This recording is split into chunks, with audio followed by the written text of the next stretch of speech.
Messieurs et dames, bonjour. Une fois de plus, nous voici retournés encore ici dans notre émission intitulée Lisungi de notre chaîne YouTube CAG officiel. Je vous invite à partager, à vous abonner et aussi à aimer massivement. Nous ne sommes plus encore invisibles ou sur ces toiles, parce que à tout moment possible, nous sommes avec vous. Beaucoup le savent déjà. Je suis Maître Emma Kankou, chef de travaux et chef de département de la faculté de droit à l'université du Sepomba. Une fois de plus, rebonjour. Nous voulons, dans le cadre de notre émission Lisungi, partager avec vous quelque chose de très moindre, mais d'une grande importance. Parce que dans la vie active, vous posez la question à une personne, est-ce que tu as un patrimoine? La personne vous dit, oui, j'ai un patrimoine. Lorsque vous ajoutez une deuxième question, montre-moi votre patrimoine. Ces gens ont toujours tendance dans la vie active pour vous dire, vous montrez son enfant pour dire, voici mon patrimoine. Il y en a qui montrent leur parcelle en disant que j'ai une parcelle, j'ai mon immeuble XY à tel endroit. Cela constitue le patrimoine. Mais je voudrais à ce jour, pour que vous puissiez saisir une fois de plus et pour toujours ce qu'on appelle patrimoine. Par commencer, le patrimoine, c'est un ensemble abstrait des droits et des devoirs qui appartiennent à une personne. Je reprends, le patrimoine, c'est un ensemble abstrait des droits et des devoirs qui appartiennent à une personne. Concrètement, je voudrais dire que le patrimoine répond à plusieurs sphères. D'où pour parler du patrimoine, nous devons nous représenter par le diagramme. Ce diagramme-là que voici ici dans notre répertoire. Il y a d'un côté, nous avons l'actif du patrimoine bien sûr, et de l'autre côté, nous avons le passif. Dans le patrimoine ainsi, vous allez trouver du côté actif du patrimoine. Vous allez y trouver les éléments ci-après. Premier élément, les droits réels. Deuxième élément, les droits de créance. Et troisième élément, c'est les droits intellectuels. Ceux-là sont les éléments du patrimoine qui se trouvent du côté actif. Le côté actif, là, il s'agit bel et bien des avoirs d'une personne. Nous allons y revenir. Tandis que du côté passif, là on y trouve les obligations, ou en d'autres termes, ce sont des dettes ou des charges qu'a une personne. L'ensemble de tous les éléments, du côté actif comme du côté passif, c'est ce que nous appelons, qui constituent les éléments du patrimoine, les droits et les obligations qui appartiennent à une personne. Alors, à ce niveau, il va nous être très difficile, au regard de cette réalité, de parler du patrimoine en pointant un objet. C'est ainsi. Il faut d'abord scruter qu'est-ce qui se trouve du côté actif. Du côté actif, comme nous venions de le dire, nous avons les droits réels dans les termes réels. Ce terme réel vient du verbe ou plutôt du mot grec qu'on appelle res. C'est du latin d'ailleurs. Res signifie objet ou chose. Je crois que dans notre émission prochaine, nous allons parler alors des biens. Comme maintenant là, nous ne sommes pas là pour parler en profondeur des termes biens et objets ou une chose, nous allons y revenir. Mais lorsque nous parlons des droits réels, c'est les droits liés aux biens. Parce que, en parlant des biens, c'est toutes choses qui sont susceptibles d'appropriation et qui a au moins une valeur vénale. C'est qu'on dit que ça se trouve dans le commerce.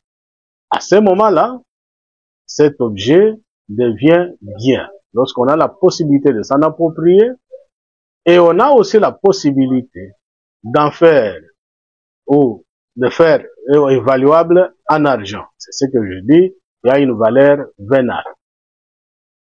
Dans les droits réels, qui fait l'ensemble des biens, il s'agit de quelle catégorie ou de quel type de biens? Il s'agit des biens meubles et les biens immeubles. Parlant des biens meubles, il s'agit des biens qui peuvent être déplacés facilement ou aussi qui peuvent se déplacer.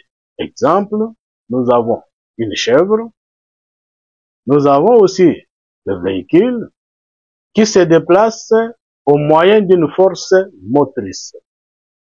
Et en plus de ça, nous avons aussi une table qu'on peut déplacer. Et à ce niveau, cet aspect, ça constitue les biens meubles. Alors que sur l'aspect immeuble, nous avons tout objet ou tout bien qui ne peut pas se déplacer. Cet objet a au moins l'inhérence au sol. Exemple, une maison. Exemple, un arbre. Tout cela, comme ça, l'inhérence au sol, il veut dire en d'autres termes que cette partie-là de l'immeuble est incorporée pour une partie dans le sol. On ne peut pas les déplacer si facilement. C'est vrai, vous allez nous poser certaines questions. Nous allons revenir dans notre prochaine émission pour parler des biens, des immeubles, par destination, et ainsi de suite, par anticipation. On va y revenir. Mais voyons ce qui concerne deuxième droit. Il s'agit des droits de créance. Les droits de créance, c'est un droit reconnu à toute personne qui est tutélaire d'une créance. Il faut ici déjà faire la différence entre la créance et une dette. La dette n'est pas une créance, mais certes, dans le langage courant, dans le langage de monsieur tout le monde, parlant d'une créance, on en fait la confusion avec une dette. Mais ici, nous ne parlons pas de la dette en premier lieu, qui se trouve à l'actif du patrimoine, mais nous parlons du droit d'une personne qui est liée à cette créance. Il y a quelqu'un qui vous doit, celui-là est votre débiteur, alors que vous, vous êtes créancier. C'est bel et bien ce droit-là qui est attaché, que nous appelons les droits de créance. Comme nous allons le voir aussi plus loin, que fait de sorte que un créancier a la possibilité de suivre son débiteur pour réclamer le paiement de ce qu'il lui doit. Alors, lorsque vous allez réclamer cela, le droit qui est avec vous, le droit de suite, c'est ça le droit de créance. Vous en avez la capacité de le poursuivre partout où il se trouve et d'user toutes les prérogatives que vous pouvez vis-à-vis de la personne afin de recouvrir ce dont il est question. Donc, vos dus à vous. Là, c'est les droits des créances. À telle enseigne aussi, comme nous allons les voir très loin. Et ces droits vous donne la possibilité, soit de prendre de ses biens et ou de votre droit, soit les donner à une autre personne à titre gratuit, c'est ce que nous disons, il y a la cession d'une créance. Céder une créance voudrait dire vendre les droits de créance que vous avez envers quelqu'un d'autre pour que lui en devienne ou vous subroge dans ces droits-là. Là aussi, nous y reviendrons dans nos prochaines éditions. Nous avons troisième droit, toujours du côté actif. Il s'agit des droits intellectuels. Les droits intellectuels, c'est un pouvoir, c'est un droit que vous avez sur votre marque de fabrique, votre invention personnelle. Vous pouvez avoir, à ce niveau-là, vous êtes un inventaire, c'est vous qui avez sorti votre formule, par exemple, comme celle-là qui fabrique de la bière, ou qui ont fait des mélanges pour sortir une solution qui est capable, qu'on peut aujourd'hui vendre à ce moment. Il en est même celle-là qui crée des chansons. Nous avons l'organisme comme en République démocratique du Congo qu'on appelle Sokoda, où tout un chacun. Lorsque vous avez votre chanson que vous avez sortie, il y a lieu de faire garantir ces droits. C'est pourquoi on dit les droits d'auteur ainsi que d'autres droits voisins. Vous pouvez faire de sorte que votre marque ne soit que la vôtre et personne d'autre ne puisse venir pour pirater. Lorsqu'il y a des pirateries pareilles, il y a lieu de poursuivre. Ces droits intellectuels, quand vous avez votre ouvrage que vous avez sorti, c'est votre idée, à ce moment, personne d'autre ne peut en tordre naissance pour en faire des copies sans passer par vous. Voilà, messieurs et dames, du côté actif. Comment nous avons eu à développer ce qui se trouve du côté actif du patrimoine. Alors que du côté passif du patrimoine, nous trouvons les obligations comme nous avons. Ils ne sont rien d'autre que des dettes ou des charges. Vous avez une dette envers une personne, mais alors vous êtes obligé de sortir un bien de votre patrimoine du côté actif pour payer. Il en est de même, vous avez des charges telles que vous avez des bonnes ou à défaut, ce sont les domestiques. Vous avez vos chauffeurs, vous êtes un employé, vous avez vos employés. Non, à tout moment possible, vous devez sortir les biens de votre patrimoine pour pouvoir payer. De cela de manière succincte, dans l'ensemble, nous parlons du patrimoine d'une personne. Mais attention, nous devons parler alors, comme deuxième point, du caractère du patrimoine. Le patrimoine a un caractère, ou répond à un certain nombre de caractères, y compris aussi ces éléments, ceux qui en font la différence. Il faut ici savoir que le patrimoine est invisible, parce que de par même sa notion première, la définition que nous avons donnée, ensemble avec le professeur Chibangu Tchasoukalala, disons, le patrimoine est un ensemble abstrait. Cet ensemble abstrait voudrait dire que le patrimoine est invisible. On ne voit jamais le patrimoine. C'est comme j'ai dit, quand vous posez une question à une personne, montrez-moi votre patrimoine. La première des choses, c'est soit vous pointez son enfant, son épouse ou son mari, sa parcelle ou sa voiture, pourquoi pas même les téléphones, voici mon patrimoine. Non. Le patrimoine a un caractère purement invisible. L'invisible parce qu'on ne le voit pas. Le patrimoine est abstrait. Ça, c'est le premier point. Le patrimoine aussi est insaisissable. On ne peut jamais saisir un patrimoine à cause d'une dette que vous avez et personne de vos créanciers ne peut venir pour saisir votre patrimoine. Non. On ne peut saisir que les biens du patrimoine, comme les droits que nous venons de citer, que vous avez vis-à-vis des objets, mais on ne peut jamais saisir votre patrimoine en guise de solvabilité d'une créance. Non, ne saisis jamais le patrimoine. Mais néanmoins, les éléments peuvent être possibles parce que nous allons revenir en parlant du caractère des objets ou bien des éléments du patrimoine. Troisièmement, le patrimoine aussi est insaisissable. On ne peut jamais, est incessible plutôt, excusez-moi parce que je venais déjà de parler d'insaisissabilité. Maintenant, nous parlons de la cessibilité des éléments du patrimoine. Il faut savoir que les éléments du patrimoine, eux, sont cessibles, sont visibles et sont aussi saisissables. C'est pourquoi, à ce niveau, dans la cessibilité, on peut céder un élément du patrimoine. Un bien du patrimoine peut être cédé. Un exemple. Il s'agit de la donation entre vifs. Vous pouvez prendre votre téléphone et donner à une autre personne de manière gratuite. Généralement, il faut savoir que la donation est toujours un fait de remettre ou de transférer sa propriété à une autre personne sans condition.